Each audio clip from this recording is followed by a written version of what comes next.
اعوذ باللہ من الشیطان الرجیم بسم اللہ الرحمن الرحیم اللہم صلی علی سیدنا محمد وعلی آل سیدنا محمد بیدد کل ذرۃ مئات الف وقتین۔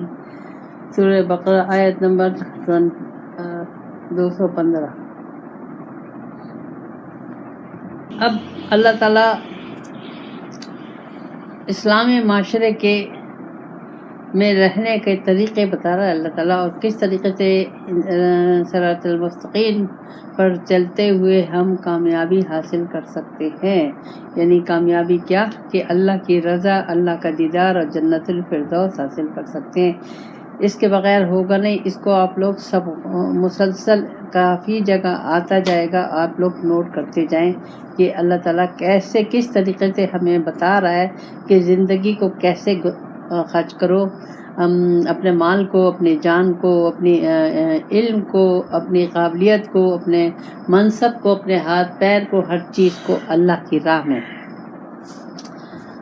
یسألونک ماذا ینفقون، آپ سے پوچھتے ہیں کہ ہم کیا خرچ کریں۔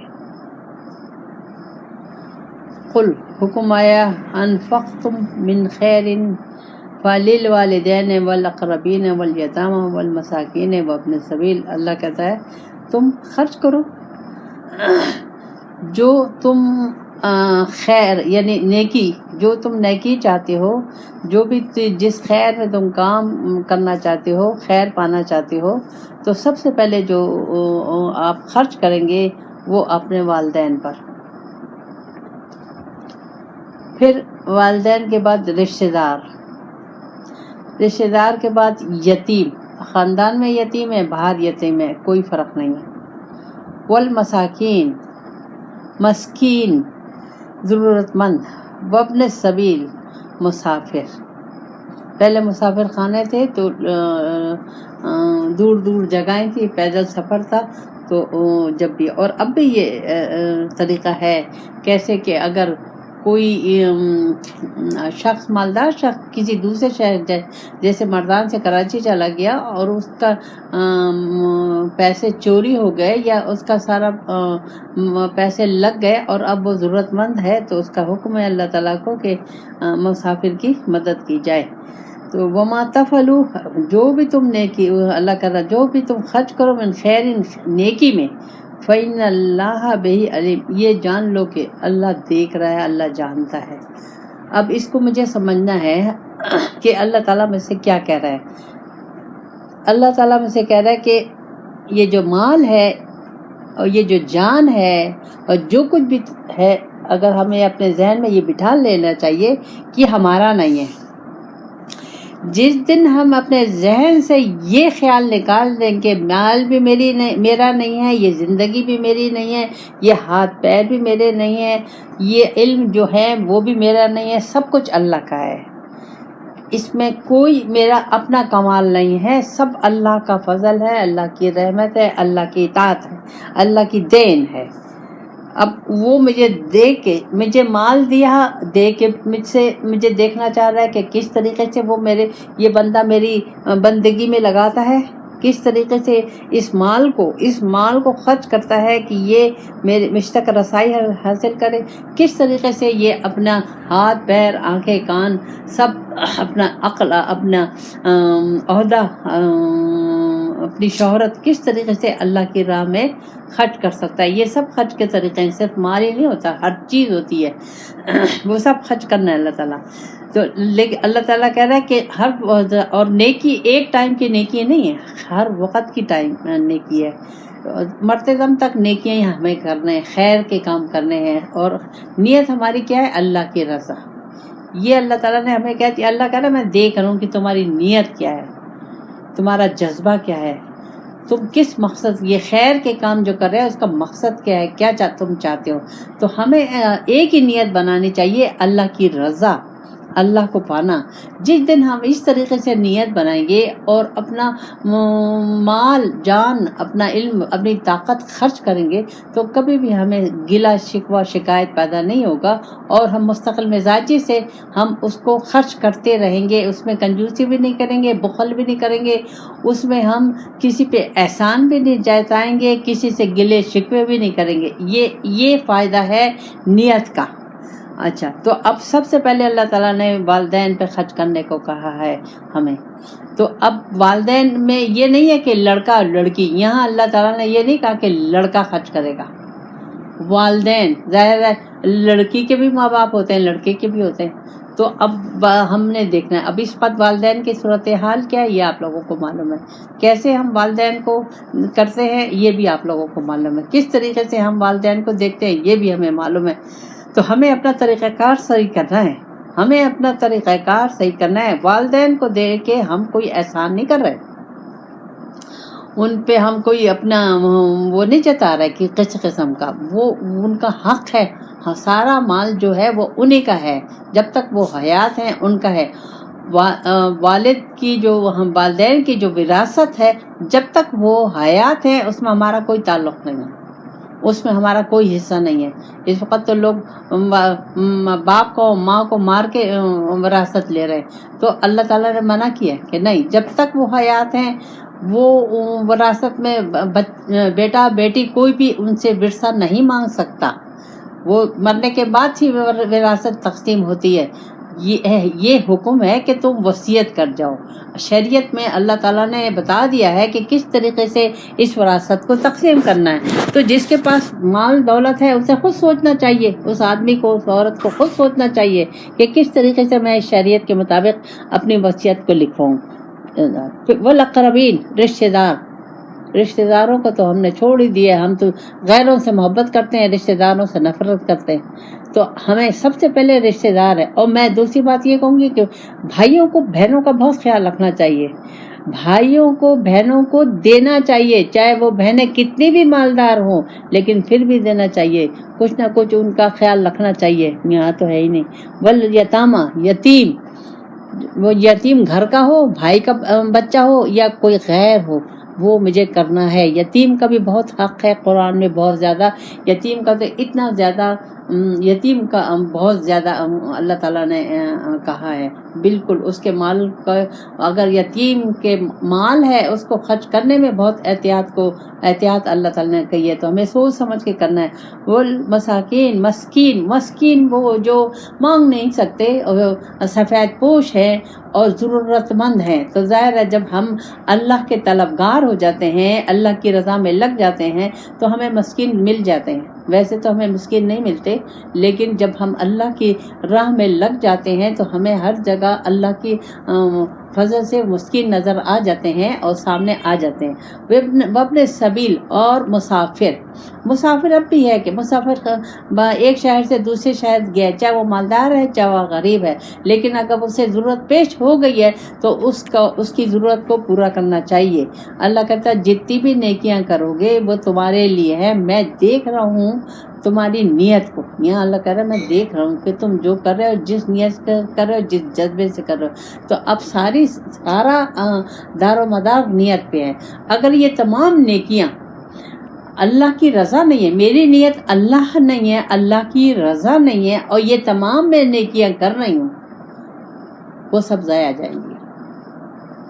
اسی لیے ہمیں چاہیے کہ پہلے ہم نیت بنائیں، اللہ کو مقصد زندگی بنائیں، پھر اس کے بعد ہم اللہ کی حکم، اللہ کی رضا کے لیے یہ تمام نیکیاں کریں. اب اس میں یہ نہیں ہے کہ تھوڑا کہ بہت نہیں، آپ نیت کو خالص کریں تو اس جب یہ کریں گے تو اللہ تعالیٰ وہ سب اسی کا اجر ہے، سب اسی کے فائدے ہیں. اچھا، جب ہم اللہ کی نیت سے کرتے ہیں تو پھر ہمیں گلے شکوے بھی نہیں ہوں گے کہ میں اس کے ساتھ نیکی کرتی ہوں اور وہ میرے ساتھ برائی کرتی ہے، میں یہ اتنا خیال کرتی ہوں، وہ خوشی نہیں ہوتی. وجہ یہ ہے کہ غلطیاں ہماری ہی ہیں. اس کو ہمیں اپنے کو سدھارنا ہے کہ ہمیں ہر کام نیکی اللہ کی رضا کے لیے کرنی ہے، چاہے وہ رشتہ دار سے کر رہے ہیں چاہے وہ غیر سے کر رہے ہیں. رشتہ دار کو بھی میں تو یہ کہتی ہوں کہ رشتہ دار جتنے بھی رشتہ دار ہیں، اب جو اللہ تعالیٰ نے درجہ بدرجہ ہمیں سب بتائے ہیں وہ ہم کریں گے. لیکن ایک چیز کو ہم ذہن میں رکھیں، یہ کہ یہ اللہ کا حکم ہے، میں اللہ کی رضا کے لگی ہوئی ہوں، اللہ کی رضا کے لیے کر رہی ہوں، اور یہ اللہ کی مخلوق ہے، میں اللہ کی مخلوق کا خیال اللہ کو پانے کے لیے کر رہی ہوں. پھر اللہ تعالیٰ آگے فرماتا ہے اب یہ 2 ہجری کی آیت ہے. اللہ تعالیٰ اب جہاد فرض ہو گیا. اللہ تعالیٰ کہہ رہا ہے کتب علیکم القتال وہو کرہ لکم. اللہ کہتا ہے اب قتال یعنی جہاد اللہ کی راہ میں لڑنا اب تم پر فرض ہو گیا ہے. اور ہو سکتا ہے وہ تمہیں اچھا نہ لگے، ظاہر ہے کسی لڑائی جھگڑا اچھا لگتا ہے، لیکن اللہ تعالیٰ اس کی حکمت بتا رہا ہے. وہ حکمت یہ بتا رہا ہے وَعَسَىٰ أَن تَكْرَهُوا شَيْئًا وَهُوَ خَيْرٌ لَكُمْ. اللہ کہتا ہے ہو سکتا ہے کہ جو تمہیں چیز اچھی نہیں لگ رہی لیکن وہ تمہارے لیے بہتر ہو.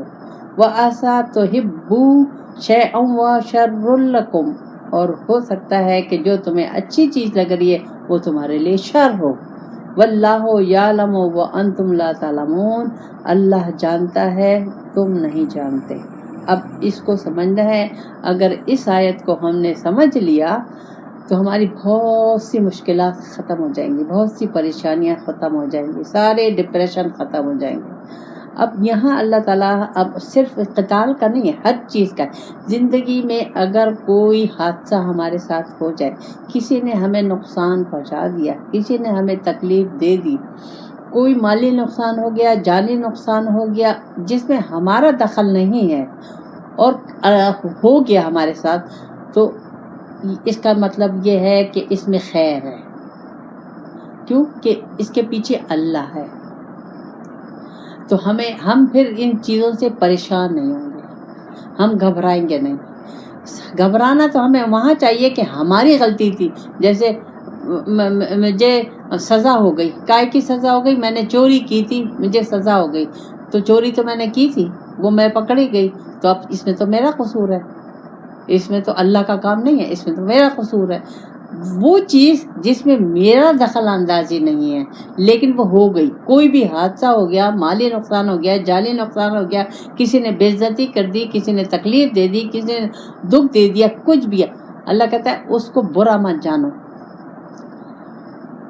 ہو سکتا ہے جو تکلیف تمہیں آئی ہے وہ وقتی طور پہ تمہارے لیے تکلیف دہ ہے، لیکن تم یہ اپنے ذہن میں بٹھا لو کہ اس میں کوئی خیر ہوگی. اگر یہ نقطہ ہم اپنے ذہن میں کبھی بھی نہیں ہو، کسی نے چوری ہو گئی، کسی نے کچھ چھین لیا، کچھ بھی ہو گئے، تو اب مجھے جو اس میں میرا دخل نہیں تھا، ہو گیا میرے ساتھ، تو اس کا مطلب یہ ہے کہ اس میں میرے لیے خیر ہے. اللہ تعالیٰ 2 طریقے ہیں اس طریقے سے. ایک تو اللہ تعالیٰ مجھے آزمانا، میرا امتحان ہے. دوسرا اگر اس امتحان ہے، اگر وہ میرا امتحان ہے تو اس امتحان کو اگر میں صبر شکر اور بغیر کسی بد دعاؤں کے اور بغیر کسی گالی گلوچ کے اور بغیر کسی لڑائی جھگڑے کے میں اس کو برداشت کر لوں گی تو اس میں خیر ہوگی. اللہ تعالیٰ کہہ رہا ہے. اور اسی طرح اگر کوئی چیز ہمیں پسند ہے اور ہم چاہ رہے ہیں کہ یہ ہمیں ملے، اب جیسے ہم دعائیں مانگتے ہیں، ابھی مثال ایسے لے لیں کہ ہم دعائیں مانگتے ہیں اللہ میرا یہ کام ہو جائے، یہ ہو جائے، مجھے یہ مل جائے، مجھے یہ مل جائے، مجھے یہ مل جائے. اب وہ دعائیں قبول نہیں ہو رہی تو ہم پریشان ہوتے ہیں. تو اللہ تعالیٰ بہتر جانتا ہے. دعائیں ہمیں کرنی چاہیے لیکن ہمیں دعا کر کے اللہ کی مرضی پہ چھوڑ دینا چاہیے. کیوں کہ وہ بہتر جانتا ہے، وہ کبھی ہمارے نقصان میں نہیں کرے گا، وہ کبھی ہمیں نقصان نہیں دے گا. تو ہو سکتا ہے کہ جو چیز ہم اس سے مانگ رہے ہیں وہ ہمارے لیے ٹھیک نہ ہو.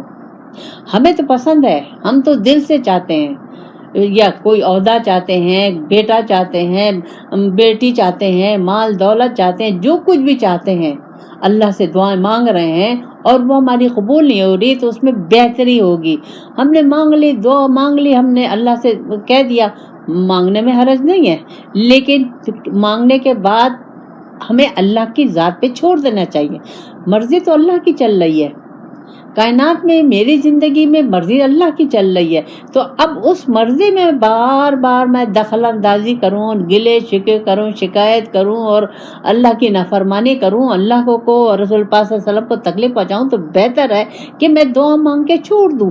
یہ یقین کی ایک حالت ہے کہ جب میں دعا مانگ کے چھوڑ دوں گی تو مجھے یہ یقین ہے کہ اللہ تعالیٰ دعاؤں کو سنتا ہے. اللہ دعا پوری کرتا ہے. ہو سکتا ہے کہ جو چیز میں مانگ رہی ہوں وہ میرے لیے بہتر نہ ہو اور اللہ تعالیٰ نے کسی اور انداز میں کچھ اور چیز مجھے دے دی ہو. تو مجھے اسی طرح یہ رشتے بھی ہیں, شادیاں بھی ہیں, سب کچھ اس میں آ جاتا ہے. تو ہمیں سوچنا چاہیے, اصل نقطہ اس کا یہ ہے کہ ہر کام کے پیچھے اللہ ہے. اب جوڑے جو بنائے اللہ نے بنائے, ہم سب کہتے ہیں کہ اللہ نے جوڑے بنائے. اچھا جوڑا بن گیا تو 100 بسم اللہ. اگر خراب ہوا, لڑکا خراب ہوا یا عورت خراب ہوئی, تو بس پھر دیکھو کہ ہماری حالت کیا ہوتی ہے. تو ہمیں چاہیے کہ ہم جو بھی رشتہ ہو گیا ہے بیٹی کا یا بیٹے کا, تو پھر مجھے اس کو بڑی حکمت سے, بڑے اس طریقے سے اس کو نبھانا چاہیے. کیوں کہ اللہ نے کیا ہے. جب اللہ نے کیا تو اس میں کوئی میرے لیے بہتری ہے, اس میں میرے لیے کوئی سبق ہے, میرے لیے کوئی لیسن ہے. اللہ تعالیٰ مجھے بتانا چاہتا ہے, اس میں میرے لیے فائدہ ہے. اگر بہت تکلیف دہ ہے, میرے لیے فائدے کی چیز ہے. بہت تکلیف دہ ہے, وہ میرے لیے مجاہدہ ہے. مجھے اللہ تعالیٰ بتا رہا ہے, مجھے صبر کی تلقین کر رہا ہے, مجھے برداشت کی کر رہا ہے, مجھے درگزر کی کر رہا ہے, میرے حوصلے کو, میرے اخلاق کی. اللہ تعالیٰ مجھے اسی طرح داماد خراب نکلا تو اللہ تعالیٰ مجھے بتا رہا ہے کہ نہیں, اصل میں ہوں. تو پھر تو سارے بہو سے بھی کوئی شکایت نہیں. اگر میں یہ چیز لے لوں گی تو مجھے بہو سے بھی کوئی شکایت نہیں ہے, داماد سے بھی کوئی شکایت نہیں ہے. اللہ نے بنایا, اس میں کوئی بہتری ہے, اللہ تو کوئی بہتر نتیجہ نکالے گا. نتیجہ تو اللہ کے ہاتھ میں, انسان کے ہاتھ میں تو نہیں ہے. تو اسی لیے اللہ کہہ رہا ہے مجھے معلوم ہے, تمہیں نہیں معلوم. تو اور میں جانتا ہوں, تم نہیں جانتے کہ کیا ہوا ہے. یہ کائنات جس طریقے سے میں چلا رہا ہوں, تمہاری زندگی کو میں جس طریقے سے تمہاری زندگی میں حالات آ رہے ہیں میں سمجھ رہا ہوں. تمہاری زندگی میں جو بھی حالات آ رہے ہیں, اچھے یا برے, دونوں امتحان ہیں, دونوں ٹیسٹ ہیں, دونوں میری مجھ تک پہنچنے کی رسائی کے راستے ہیں. تو اس کو سمجھو, اس کو جانو. آگے پھر اللہ تعالیٰ فرماتا ہے, یسألونک عن الشہر الحرام قتال فیہ, یہ پوچھتے ہیں احترام کے مہینوں میں لڑائی, قتل و غارت جہاں. تو اب ہوا اس کا پس منظر یہ ہے کہ رسول پاک صلی اللہ علیہ وسلم نے رجب کا مہینہ اخیر تھا, وہ سمجھے, صحابہ سمجھے کہ ختم ہو گیا, لیکن ابھی رجب کا مہینہ تھا. رسول پاک صلی اللہ علیہ وسلم نے بھیجا, ظاہر رسول پاک صلی اللہ علیہ وسلم کو تو معلوم تھا. آپ نے ایک گروپ کو بھیجا مکہ میں, طائف کے پاس نخل ایک جگہ ہے وہاں, کہ جاؤ اور چکر لگا کے آؤ اور دیکھو کہ یہ دشمن اس وقت کس چیز کی تیاری کر رہا ہے. تو جب یہ صحابہ وہاں گئے تو ان کو ایک ایسا گروپ مل گیا جو لڑائی کے لیے آ رہا تھا. تو وہاں ہو گئی لڑائی. تو ان میں سے صحابہ نے ایک کو مار دیا اور باقی کو گرفتار کر لیا. تو حضور نے, رسول پاک صلی اللہ علیہ وسلم نے صحابہ سے کہا کہ میں نے تمہیں لڑنے کے لیے تو نہیں بھیجا تھا, میں تو دیکھنے کے لیے بھیجا تھا. اب تم لے آئے ہو اس کو. تو جو آ گئے تھے ان کے ساتھ جو مال تھا, ظاہر مال بھی تھا, تو حضور نے وہ مال کو نہیں لیا, مال بھی واپس کر دیا, وہ لوگوں کو بھی واپس کر دیا. تو اس کے ذریعے ان لوگوں نے پروپیگنڈا شروع کر دیا کہ یہ تو بڑے مسلم بنتے ہیں, کہتے ہیں احترام کے مہینے, 4 مہینے احترام کے, اس میں لڑائی جھگڑا نہیں کرنا, اور انہوں نے یہ لڑائی کر لی. تو یہ بنا کے یہ ایک انہوں نے پروپیگنڈا شروع کر دیا. تو پھر اللہ کی طرف سے یہ آیتیں آئیں. اللہ کہتا ہے قل قتال فیہ کبیر, ہاں ان کو کہہ دو کہ ان مہینوں میں رجب, شعبان, ذی الحج, یہ 4 مہینے ہیں, تو اس میں لڑنا گناہ ہے. لیکن اس سے اللہ کہتا ہے اس سے زیادہ گناہ کیا ہے, وَصَدُّوا عَن سَبِيلِ اللَّهِ وَكُفْرٌ بِهِ وَالْمَسْجِدِ الْحَرَامِ. اللہ کہتا ہے اس سے زیادہ گناہ تو یہ ہے کہ تم اللہ کی راہ سے لوگوں کو روکو, مسجد سے اللہ کی لوگوں کو روکو اور انکار کرو. یہ اب اللہ نے جواب دیا تمام قرآن میں اللہ تعالیٰ جب ایسے بات آئی ہے، لوگوں کی طرف سے سوالات آئے ہیں، تو رسول پاک صلی اللہ علیہ وسلم نان مسلموں کی طرف سے اکثر تو اللہ ہی نے اس کا جواب دیا ہے۔ تو اللہ تعالیٰ کہتا ہے یہ اس سے بڑا گناہ ہے کہ تم لوگوں کو مسجد الحرام سے روکتے ہو عبادت کرنے کے لیے اور کفر کرتے ہو، اور اچھا پھر اللہ اس سے بڑا گناہ اور کیا ہے؟ اخراج اہل منہ اکبر عند اللہ، اللہ کہتا ہے یہ اور بھی بڑا گناہ ہے کہ تم ان کو ان کے شہر سے نکال دو۔ والفتنہ تو اکبر من قتل، یہ فتنہ بڑا ہے قتل سے۔ اب وہ جو ایک آدمی قتل ہو گیا وہ اتنا بڑا نہیں ہے جتنا جو تم لوگ کر رہے ہو، یہ سب سے بڑا گناہ ہے۔ یعنی فتنہ جو ہے، دنگا فساد جو ہے، لڑائی جھگڑے جو ہیں، لوگوں کو مسجد سے روکنا، اللہ کی راہ سے روکنا، جتنے مسلمان ہوتے تھے انہیں پریشان کرنا، ان کو گھروں سے نکالنا، ان کا مالوں کو ضبط کرنا، یہ اللہ تعالیٰ کو پسند نہیں ہے۔ تو اللہ تعالیٰ کہہ رہا ہے یہ زیادہ گناہ ہے قتل سے۔ پھر اللہ تعالیٰ مسلمانوں سے فرماتا ہے وَلَا يَزَالُونَ يُقَاتِلُونَكُمْ حَتَّى يُرُدُّوكُمْ عَنْ دِينِكُمْ إِنِ اسْتَطَعْتُمْ، اللہ کہتا ہے یہ تم سے اس وقت تک لڑیں گے۔ یہ اب اللہ تعالیٰ ہمیں کہہ رہا ہے، ان کو بھی کہہ رہا ہے لیکن ہمیں بھی کہہ رہا ہے کہ یہ تم سے اس وقت تک لڑیں گے جب تک یہ تمہیں تمہارے دین سے پھیر نہ دیں۔ وَمَن يَرْتَدِدْ مِنْكُمْ عَنْ دِينِهِ، اور اپنے دین میں شامل نہ کر لیں، تمہیں اپنے دین سے پھیر دیں، اور اپنی پوری کوشش کریں گے کہ تم مرتد ہو جاؤ، اس دین کو چھوڑ دو اور ان کے دین میں آ جاؤ۔ تو پھر اللہ تعالیٰ مجھے کہہ رہا ہے فَيَمُتْ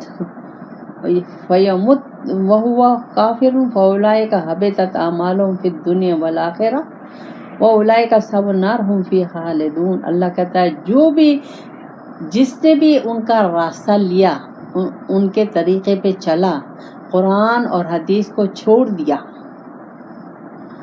اور کافر ہوا اور مر گیا، تو اللہ تعالیٰ کہہ رہا ہے کہ اس نے جتنے نیک کام کیے ہوں گے، جتنی اچھائیاں بھلائیاں خیر خیرات حج عمرے مسجدیں جو کچھ بنایا ہوگا دنیا آخرت میں، وہ سب اس کا ضبط ہو جائے گا اللہ کے نزدیک، اور ایسے لوگ آگ میں جائیں گے اور ہمیشہ اس میں رہیں گے۔ اب اس کو مجھے سمجھنا ہے، اس آیت کو اللہ تعالیٰ مجھے کہہ رہا ہے کہ بھائی یہ دنگا فساد چھوڑ دو، لوگوں کو پریشان کرنا چھوڑ دو۔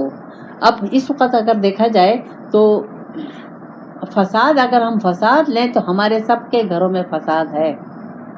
سب سے بڑا ہمارے گھروں میں فساد کیوں ہے، اس میں ایک نقطہ اور رکھیں، ہمارے گھروں میں فساد کیوں ہے کہ ہماری ذات میں فساد ہے۔ جب ہم اللہ کے ہو جائیں گے، اللہ کا خوف ہم میں آ جائے گا، رسول پاک صلی اللہ علیہ وسلم کی محبت آ جائے گی، اور ہم اللہ اور رسول کے طریقے پہ آ جائیں گے، تو ہم میں نرمی آ جائے گی، ہمیں محبت آ جائے گی، ہمیں درگزر کا مادہ پیدا ہو جائے گا، ہمیں معاف کرنے کا مادہ پیدا ہو جائے گا، ہمیں حوصلہ آ جائے گا، اور ہم میں صبر آ جائے گا، تو وہ فساد ختم ہو جائے گا۔ تو اللہ تعالیٰ کہہ رہا ہے کہ یہ جو یہود و نصارہ ہیں، اگر یہ دل سے چاہتے ہیں کہ تم ان کے راستے پہ آؤ، جب تک تم ان کے راستے پہ نہیں آؤ گے یہ تمہیں چھوڑیں گے نہیں، یہ تم سے لڑتے رہیں گے۔ اس وقت دیکھیں ہم مسلمان عرب کی طرف چلے جائیں، وہ سب یہود و نصارہ کے دوست ہو گئے۔ اب وہ دوست کیوں ہوئے ہیں کہ یہ لڑائی جھگڑے ختم ہو جائیں، جو لڑائیاں ہو رہی ہیں، لڑائی جھگڑے ختم ہو جائیں۔ اب یہ لڑائی جھگڑے جب تک یہ دوستی ہے، لیکن اس دوستی کے اس میں ان لوگوں کو کتنا نقصان پہنچے گا، اللہ کتنا ناراض ہوگا، وہ تو الگ چیز ہے، لیکن یہ لوگ کتنا نقصان پہنچائیں گے یہ وقت بتائے گا۔ تو اللہ تعالیٰ مجھے کہہ رہا ہے کہ ہر وقت مومن کی شان یہ ہے کہ وہ ہر وقت ایمان کی حالت میں رہے، چاہے کتنی بھی سختیاں آئیں، کتنی بھی تکلیفیں آئیں، کتنی بھی پریشانیاں آئیں، کتنی بھی دکھ آئیں، ایمان کو ہمیں ہاتھ سے نہیں جانا، مسلمان رہنا ہے۔ اور کیوں کہ اگر ہم نے ذرا سا بھی اللہ سے بدگمان ہوئے، ہر کام کے پیچھے تو اللہ ہے، اللہ سے بدگمان ہوئے، پریشان ہوئے، ڈپریشن میں گئے، پاگل ہو گئے، تو کیا ہوگا؟ نقصان کس کا ہوگا؟ نقصان تو میرا ہی ہوگا۔ تو اب اللہ تعالیٰ کہہ رہا ہے کہ اگر میں نے اللہ اور رسول کا راستہ اب ہم نے نہیں لیا ہوا تو اب دیکھ لیں ہمارے یہاں پاگل خانے بھی بھرے ہوئے ہیں، ہمارے یہاں اولڈ ہاؤس بھی اب بن گئے ہیں۔ یہ سب ہم مسلمان میں نہیں ہے، اولڈ ہاؤس کی ضرورت نہیں ہے، لیکن اولڈ ہاؤس بن گئے۔ کیوں بن گئے؟ اس لیے کہ ہم اسلام سے دور ہو گئے، اللہ اور رسول سے دور ہو گئے۔ تو اب اللہ کہہ رہا ہے کہ اگر تم نے اللہ کی نافرمانی میں یعنی کفر میں، ناشکری میں موت آ گئی، اب یہ نقطہ یاد رکھیں، ناشکری میں موت آ گئی، اللہ کی اگر ہم ہر وقت ناشکری کر رہے ہیں اور ہر وقت ہم غموں میں ہیں، تکلیفوں میں، یہ ناشکری ہے۔ غموں میں، تکلیفوں میں، پریشانیوں میں ہیں، اس سے تکلیف ہے، اس سے پریشانی ہے، یہ دکھ ہے، یہ دکھ ہے، یہ ہم اللہ سے دور، یہ چیزیں ہمیں اللہ سے دور کرتی ہیں۔ تو اب جب میں اس میں ہوں تو میں اللہ کی یاد میں کہوں، اس میں بہت باریک نکتے ہیں۔ تو اللہ کہہ رہا ہے ایسے لوگ اگر اس حالت میں ہم مر گئے، اب اللہ کی یاد میں تو نہیں ہے، تکلیف میں بیٹھے میں، تو ظاہر ہے جب اللہ کی یاد نہیں، اور موت فرشتہ جب کس کو پتا کس وقت آ جائے، اور وہ آ جائے اور ہم ان دکھوں میں، غموں میں اور کینہ و بغض اور غصے میں بھرے ہوئے بیٹھے میں لوگوں سے، تو ہم کیا مسلمان مریں گے؟ توبہ کرو۔ تو اللہ کہتا ہے ایسے تمام لوگوں کی تمام نیکیاں، تمام جو انہوں نے سب کچھ ضائع ہو جائے گا اور وہ دوزخ میں جائیں گے۔ ربنا آتنا فی الدنیا حسنۃ وفی الآخرۃ حسنۃ وقنا عذاب